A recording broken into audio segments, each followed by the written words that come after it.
house this morning, calling us from our contempt, from our, what's the right word I'm looking for, from our contentment to our concern, from our serenity to our solidarity. And on days like this, we should think of those of Dorothy Day, the great worker in the Catholic worker movement, who told people once, people say, "What is the sense of your small effort?" They cannot see that we must lay one brick at a time, take one step at a time. A pebble cast into a pond causes ripples that spread out in all directions. Each one of our thoughts, words, and deeds is like that. No one has the right to sit down and feel hopeless. There's too much work to do. This congregation shares in the words that bring invocation, that summon that spirit of which we sang. The words we share are those literally painted on the walls of our narthex and from this pulpit echoed forth every week for half a century. Shall we share in them today? This is indeed a day which the Lord has made.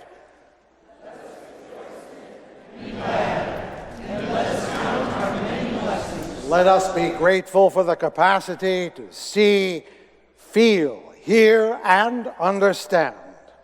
Let us be grateful for the incredible gift of life. And let us be especially grateful for the ties of love which bind us together. Giving dignity, meaning, worth, and joy to all our days. Indeed, those ties of love. Can it be only 8 days ago? But 8 days ago in this house and in Washington, D.C., upwards of 4,000 people from this church and this community took part in the Women's March on Washington, either being there or us being here watching them there. And I thought you would appreciate, if you weren't in either of those places, knowing what was going on while you were gone. So I'd like Connor to bring up a little music and some pictures, as it were. So, if I don't say something, if I just lie still, would I be a monster, scare them all away?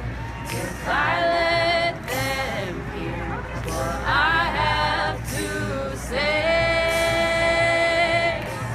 I can't keep quiet.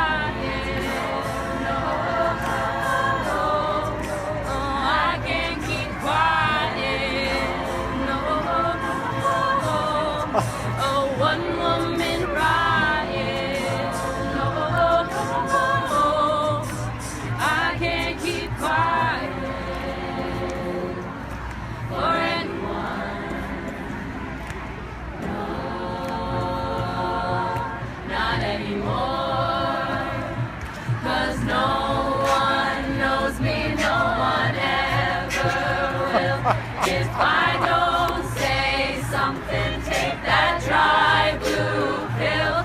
They may see a monster, they may run away, but I have to do this. I can't keep quiet.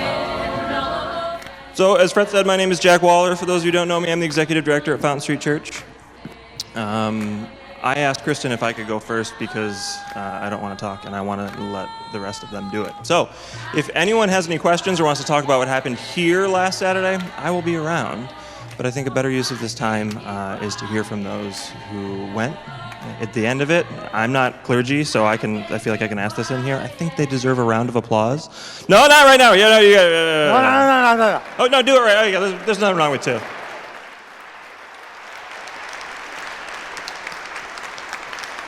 Give them the microphone. And know that if you were participating in Lansing or the places, even Antarctica across the country, that applause is for you as well. So again, if you didn't, as Fred said, you've got your first opportunity to start right after the services here in the social hall with the 10 actions, 100 days. So again, remember to give them that round of applause when they're done. And here is Kristen Locke. Thank you. Thanks, Jack. One of the things I love most about Fountain Street Church, and I could go on and on about them, but one of the things I love most is this community doesn't just talk the talk, they walk the walk.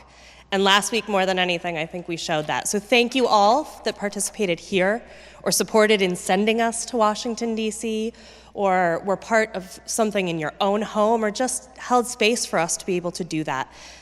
We participated in an incredible experience, and I think I can speak for everybody that was involved in every aspect to say that it's fundamentally changed the people that did it.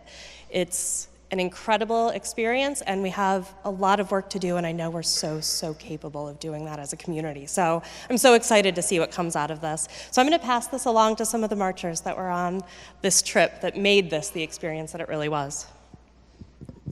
Hi, my name's Meredith Bradley. I wrote a mission statement last night thinking about this. So because I marched in Washington, I'm empowered to continue to raise my voice, knowing that when it joins countless others, it becomes a roar. That was a physical experience, hearing, 600,000 people roaring together. Amazing. I feel more connected now to a diverse global community and to a local group of loving souls, and we'll continue to support each other in the work for liberty and justice for all. So I don't have to do it alone, right? It's easy to get lost in the aloneness when you're a single person in your apartment by yourself watching that television news and thinking, oh my gosh. I was humbled, very humbled by the stories I heard women tell, women who faced adversity. I have not a clue what it's like because of my privilege all my life. And I've taken those privileges for granted, so I'm not going to do that anymore. And I'm more committed than ever to the intention of responding to whatever arises in front of me with a loving heart. And that's going to be a challenge, I think, based on what happened this past week. But that includes the fears that arise inside myself in the face of what is even greater uncertainty. So thank you to everybody who made this possible. It's changed my life. Thank you. I thought I'd wear the outfit and show you the sign, just so you could see, just sort of get a picture a little bit about this. My name is Jenny Makita, and I had the pleasure of being on one of the buses as well. My message is going to be one of gratitude to the members of Fountain Street Church, and in particular the Character School. When we arrived at the Meyer parking lot to check in, each of us were handed a bag. I brought props so you can see. That was decorated and filled by one of the children from the Character School. This one was done by Fiona. Fiona, if you're in the congregation, thank you. But on them, on each bag was attached this: Dear bus passengers, you travel with many others from Grand Rapids and beyond. We wish you safe travels and peace in your heart and on earth while you join the Women's March on Washington this weekend. You will be in our hearts. Please accept this bag of comforts as a blessing for your journey, made with love and care by Character School children at Fountain Street Church. Fiona made this one in particular and poured her heart into the artistry on the outside and filled it with tangible love on the inside. Inside of each bag included breath mints, hand sanitizers, a maze with crayons to keep us busy, a beautiful little book of diversity readings, a bookmark, a satchel of lavender, and earplugs, which were probably an essential for my bus buddy, according to my daughter. The bags were piled high. This is the thing that just captured my attention. When Fountain Street, when the folks arrived at the parking lot with the bags, these little bags, they were in the back of a van. They were piled to the height of the van in boxes that were being reused that actually said Refugee Resettlement Program on them. How timely is that? And that is just further evidence of what this church does in this community. The lessons that I gleaned quickly. Everyone has gifts and talents and a unique role in our fight for social justice. In the words of Dr. Seuss, this is what it made me think about when I saw those kids' bags. Seriously, I cried when I was handed my bag. That was such a beautiful gesture. A person's a person, no matter how small, if you make yourselves heard. So come on now and try. We are all in this together. That's the second lesson. We carried these children's spirits, your spirits, with us in the march. So we were all there together. Whether you were there physically or not, we were there in spirit together as one. And in the words of singer-songwriter Jewel, in the end, only kindness matters. I looked at that to see where she got those words, and she penned those words after a doctor treated her for a serious kidney infection when she had no medical insurance, another ironic twist, and was turned away from the hospital. Your kindness in this effort gave us each a dose of inspiration for the long journey ahead. On behalf of the many, many passengers on the 5 Fountain Street buses alone, many of whom do not have a faith community to whom they belong. So these were not even Fountain Street churchers necessarily, but they know a faith community they now belong to. Thank you to each of the children, the young people who made these gifts. Thank you to each of the leaders who are teaching our children well, in the words of Crosby, Stills, and Nash and Young. Thank you to Kristen for an amazingly well-organized venture. Thank you to the hat knitters, and I do want to share one thing. Each of these hats were provided to us as well. They came with little tags on them that said, "Dear wearer of this hat is made by," and then it had a name. This one was made by Catherine. Catherine, if you're out there, thank you, thank you, thank you. This was made by Catherine from Grand Rapids, Michigan. It also includes that an issue she cared about is fair and just treatment of women and families who are immigrants with or without legal status. And then it also gave us an opportunity to thank this person by email. I did see a knitter in the back when I came in today. I don't know if that's Catherine, but if it is, thank you, and thank you if you're not. And finally, I'd like to thank my daughter, my 16-year-old daughter, who is the reason that I went. She came to me, saw that Fountain Street was doing this, and said, "Mom, we have to go." And so I gave up my 5K Bigfoot snowshoe race in Traverse City, and we were in Washington, D.C. on Saturday instead. Thank you very much.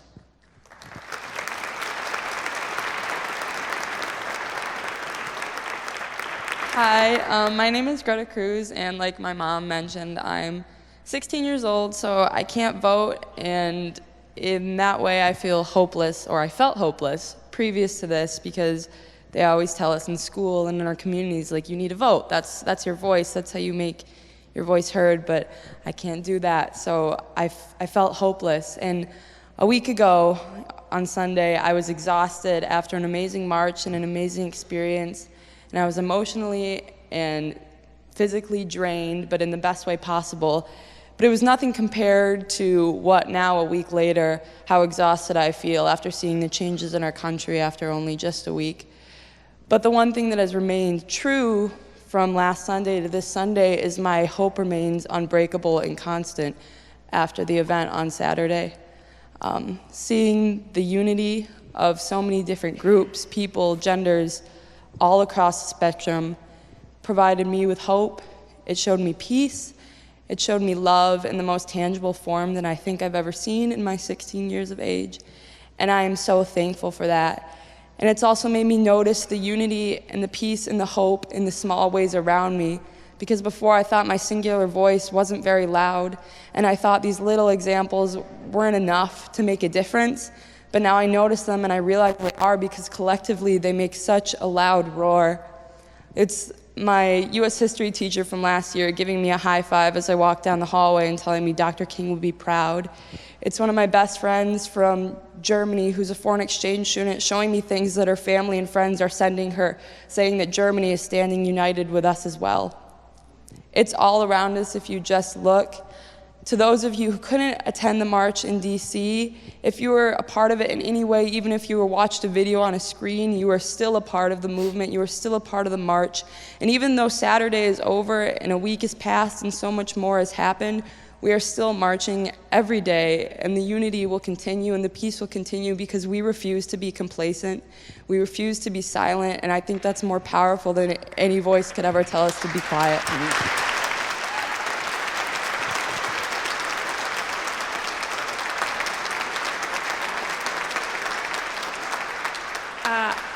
My name is Jill Wolf, and I've been a member here for about 16 years. And this morning, actually, in the hubbub, I got separated from my husband. Are you out there somewhere? There he is. He's over there.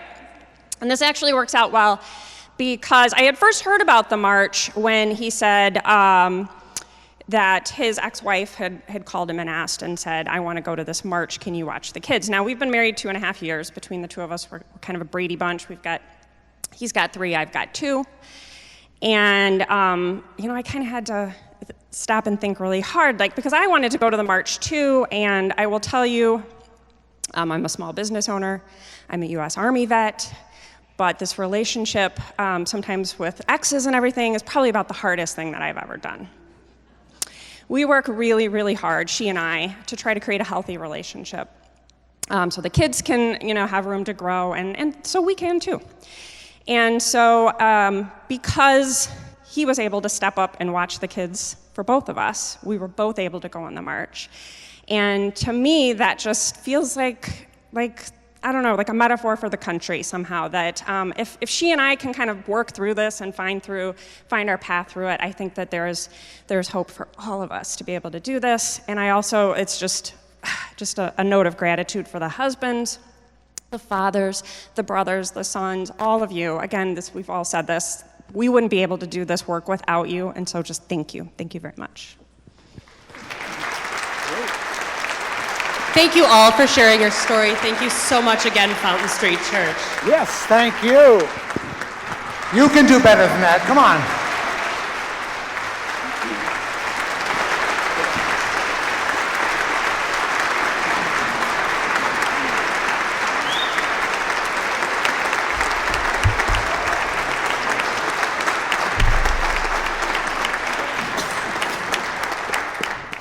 I want to thank Ginny, who is not a member of our faith community, but is certainly a part of our larger Fountain Street family, for lifting up the fact that a week later, it's harder than we thought it would be. And in the early worship, I took the offering too, and I said, when I was in India, I visited a number of masjids, because it's do you realize India is the second largest Islamic country in the world? It has more Muslims than any other country except Indonesia. And so I visited a number of masjids, and it's a troubled country in lots of ways, but if you go in, men have to wear a cap, so I had to buy one. And so I'm putting it on because people from 7 Muslim countries no longer are welcome here. And refugees in general are not. We're not at the point where we're registering this or registering that, but the reality is that if you can peel some people away today, you can peel some more people away tomorrow, and more people away the next day. And so solidarity is not just going to Washington, it's being present here. So I'm going to put on my little cap that reminds me I was in the Juma Masjid in India and other places. And I'm going to now ask you to make whatever commitment you need to make in terms of your offering. And if at the end of the service you want to take one more step beyond that, I've got our membership book up here. If you've been wondering, I'm not the joining kind of guy, let's do it the other way. How alone do you want to be in this world? There you go. You need us, and we need you, and together we can liberate, animate, and agitate our way to liberty and justice.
And it is a time for our prayer. And so I'm going to get out. I tried to use our printer today, but you know, technology, it's only an occasional friend. I mentioned last week a quote from Karl Barth, the great Reformed theologian, who referred to the fact that every preacher should preach with the Bible in one hand and a newspaper in the other. Today's New York Times, a federal judge in Brooklyn came to the aid of scores of refugees and others who were trapped at airports across the United States on Saturday after an executive order signed by President Trump, which sought to keep many foreigners from entering the country, led to chaotic scenes across the globe.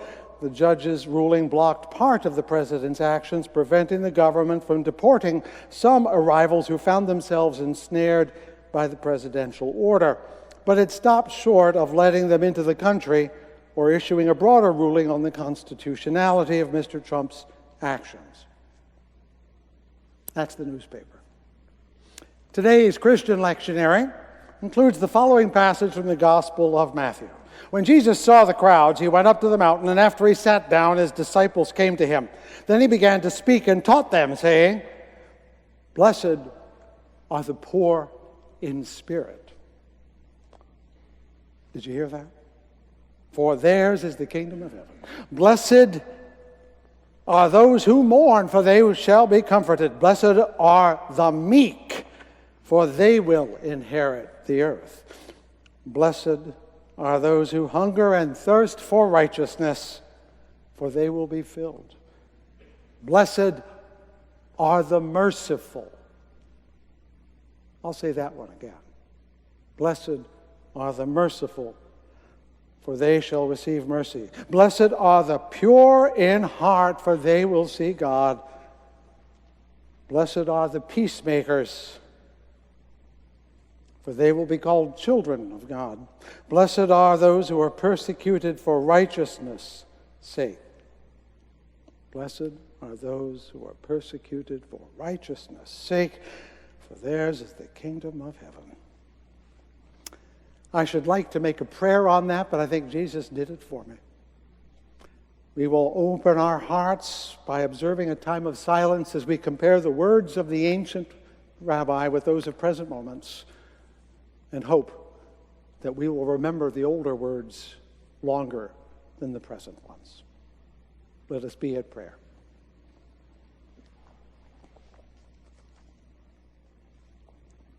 And though it breaks the silence, we lift our hearts, and as it's said in other communities, and let the people say, Amen.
I expect to hear that more than once in my near future. I need that. Every time I step into this pulpit, I come ill-prepared and ill-equipped to do the job that has been assigned to me. And so I call upon those spirits who have lived here and dwelt here, who built this house and occupied its seats, who filled its rafters with their breath and their hope, to bless this hour and to be with me and with us together. I lift up the names of those who died at this time in years past. Betsy Vandercook. Oh, may she go ever into our memory. Connie Snell, who kept Meyer Gardens better than it could have been. Tom LaBelle. Doug Hillman. Know no word to names I do not know. O thou who art filled with mercy, dwelling in the heavens heights, bring proper rest beneath the wings of your Shekinah, your presence, to the souls of our beloved who have gone to their eternal rest. May you, who are the source of mercy, shelter them beneath the wings of your presence eternally. May you bind their souls to yours and to us, that they may rest in peace, that we may be at peace, and let us always say, Amen. So last week, I used a passage from the Christian lectionary, which I'm doing all this year as a kind of spiritual challenge to wrestle with the scriptures of the gospel. And that passage came from Matthew, who was himself quoting Isaiah, speaking of the people who walked in darkness. It just so happened, that phrase turned up on the Sunday after Inauguration Day. So it kind of stood out to me, let me put it that way. And that led me to consider last week the symbolic nature of light and dark and how we tend to divide the world into good and bad, us and them, especially in difficult times. And my conclusion last week was that such thinking, tempting as it is, actually reinforces the polarization we don't like. Even liberals, whom Robert Frost, who stood here years ago, Robert Frost once defined as people so broad-minded they can't take their own side in a quarrel. Even liberals have become rather Manichaean in their opinions about the world, meaning we are good and you are bad. Of course, that's been going on forever, ever since Manichaeism was a going concern in the Roman Empire. I said then, and I reiterate today, that the only way out of our polarized world, and we need to get out of it, is to believe there is a larger vision that either we or they belong to. Because if there is not, then we shall be locked in a kind of political trench warfare like that of World War I, which only ended when everyone was exhausted, spent, ruined, and dead. This week I'm going to take up another symbolic pair of opposites, again out of the Christian lectionary, drawn from Paul's most famous letter, the one that he wrote first to the church in Corinth, the one of faith, hope, and love fame. You may have heard that passage. Well, in it, the passage today goes like this. It's at the very beginning. He says, "For God's foolishness is wiser than human wisdom, and God's weakness is stronger than human strength. Consider your own call, comrades and sisters. Not many of you are wise by human standards. Not many are powerful. Not many are noble of birth. But God therefore chose what is foolish in the world to shame the wise. And God chose what is weak in the world to shame the strong." Well, let's be honest. Wisdom really is better than folly. It really is. And strength is better than weakness. But the problem is that we sometimes don't know exactly what folly is. And we sometimes mistake false strength for real strength, and weakness for that matter. So when I saw these words of Paul questioning the nature of strength and weakness, I could not help but again apply them to our current social climate. A key claim of our new president, and yes, he is our new president, is that the previous administration was weak, and this weakened America. A frequent reason people gave for voting for our new president was that he would be a strong leader who would make us strong again. Now, like light and dark, strong and weak seem obvious opposites, and one is clearly better than the other. But, as Paul suggests, things are not quite as simple as they may seem. And I'm going to note in 3 ways, as briefly as I reasonably can, the ways in which weakness is sometimes wise and strength is sometimes foolish. Reason number 1, for those who take notes. I'm going to start with Paul, or at least Paul's circumstances. The followers of Jesus, who lived at the time he did, lived in an empire that literally worshiped power. The emperor was revered as a god. And of course, the people who followed Jesus were following someone who had been executed as a criminal by the power of the emperor. Could it be more preposterous? But alongside this, in Judea itself was the Jewish community that was on the brink of war with Rome yet again.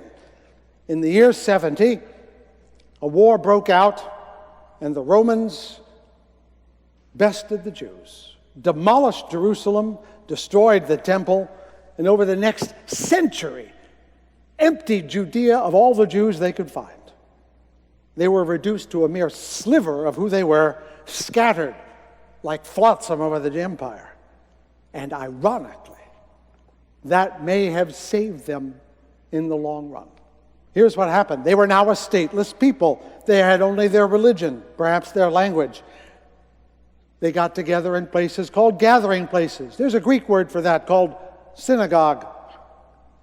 The Torah and the Sabbath became their objects of devotion rather than the temple, things they could take with them wherever they went. And today, they still exist, while Rome and Babylon and Persia and the Ottoman Empire and all the stones they heaped upon one another have fallen down and fallen to dust. Christianity existed in the same way for 300 years, moving from place to place, untethered to power or property, and in the end, survived all the great empires.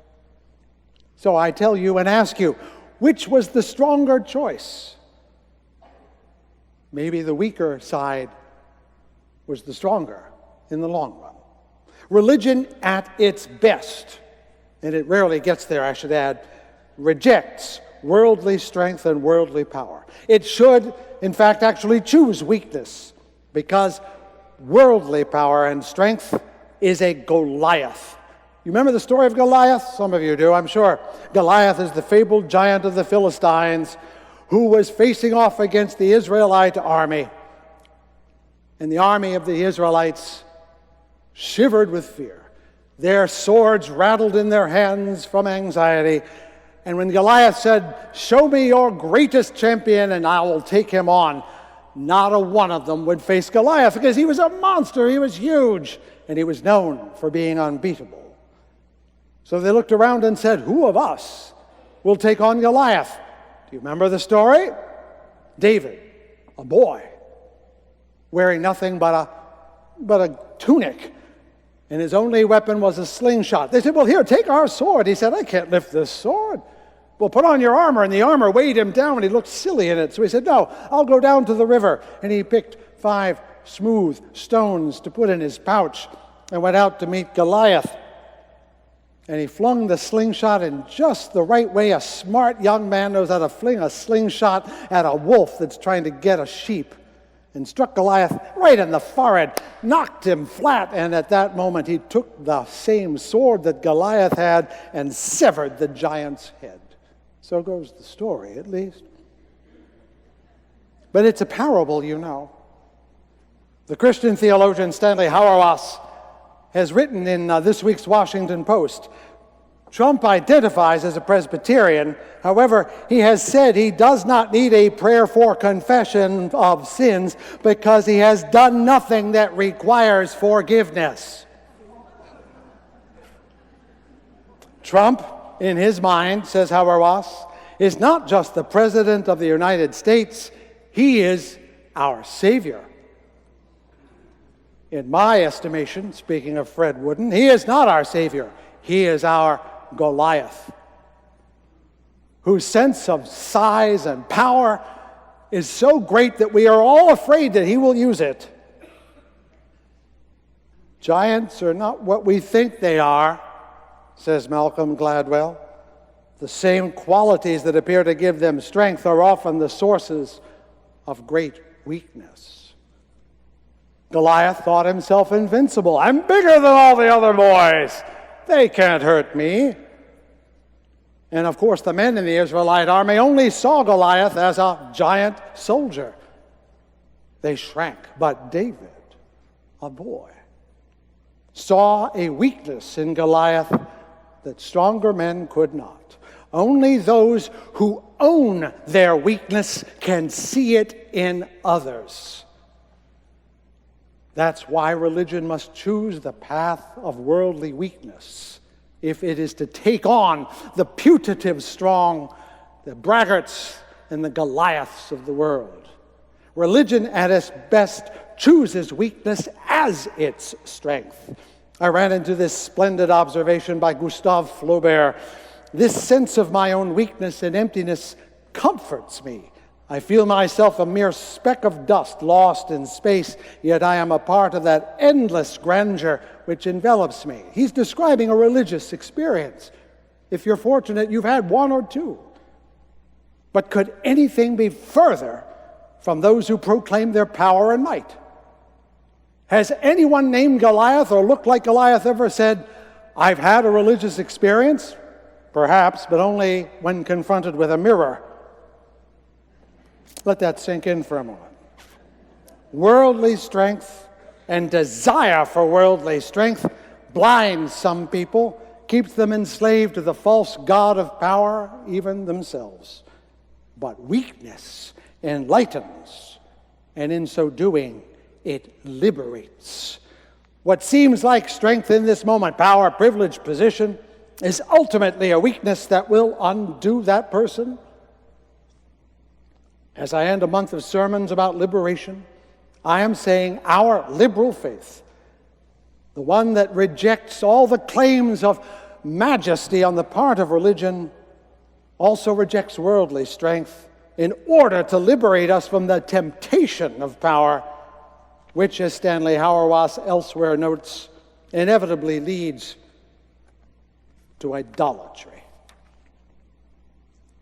Second point.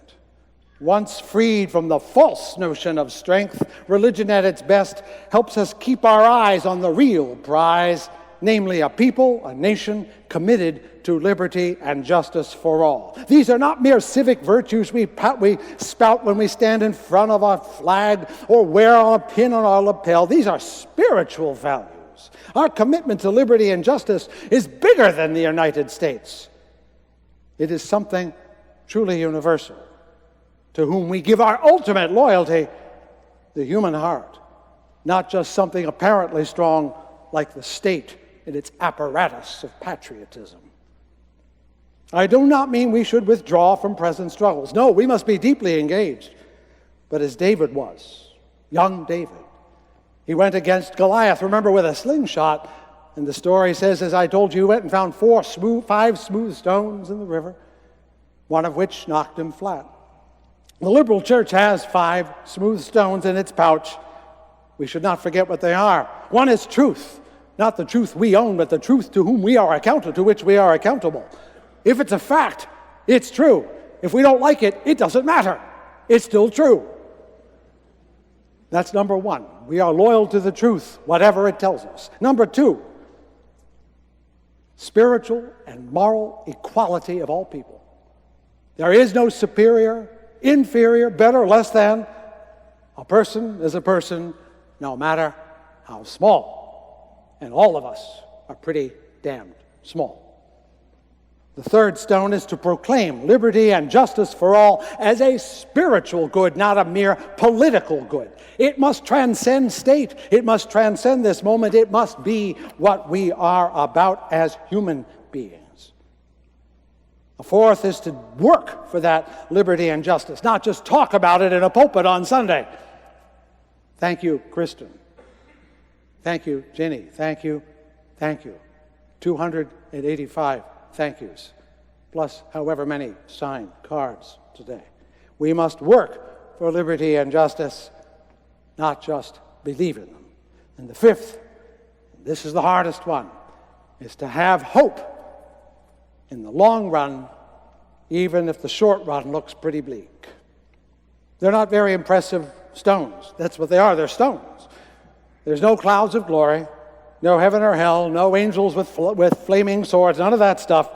But small stones, well thrown, can bring down Goliaths any time.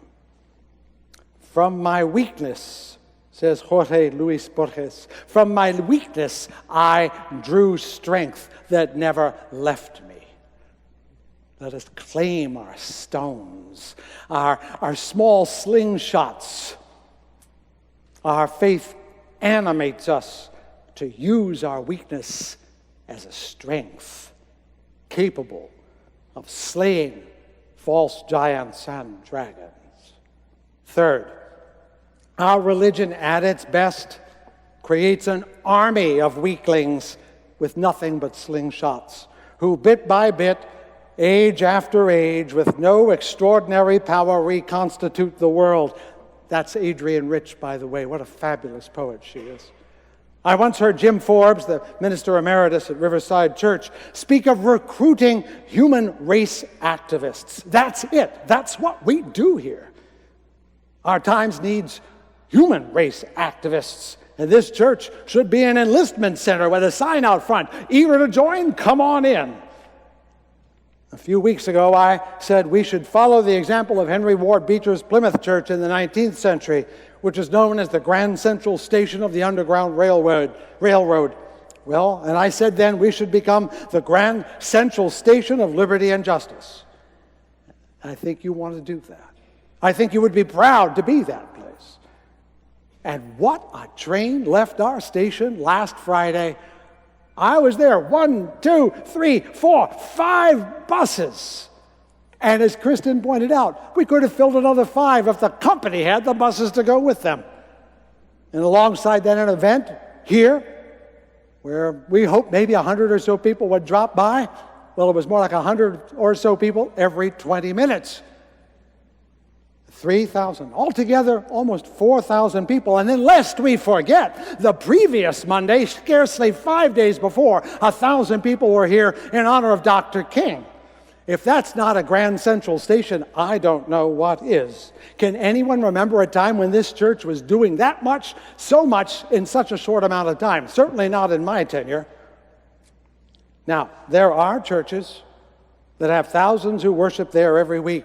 People in parking lots with little directional signs to tell them where to park. And they have food courts and plenty of lovely things. But you were not here last week to hear me or to watch the show. You were here to make the world better. Sure, we're as tempted as any to equate size with strength. We know a certain president who seems to think that's an important measure too. But in the end, people in worship, large buildings, and big budgets are only a number. They do not measure value or power or strength in any ultimate sense. Because you see, a train station exists not to count the people who are there at 11 o'clock on Sunday or at 9:30. It is open all week long. Grand Central in New York, Waterloo in London, Shinjuku in Tokyo are great, not because people come there and stay there, but because they come and go, and they come and they go because they have places to go and things to do. And by that measure, we are a megachurch by any standard. People come to meet the people they need. They go to do the things that must be done. And for me, that's the only sort of mega church I want to lead.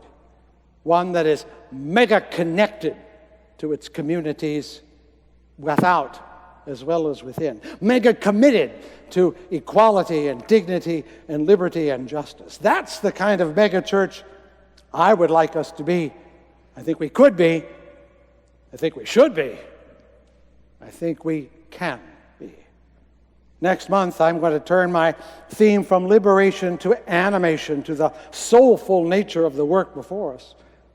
And that means the role of worship and a grand central station like this, a grand central station of the Spirit. But for now, at this moment, I want you to take heart, rejoice, even be glad, because this place was meant for such a time as this.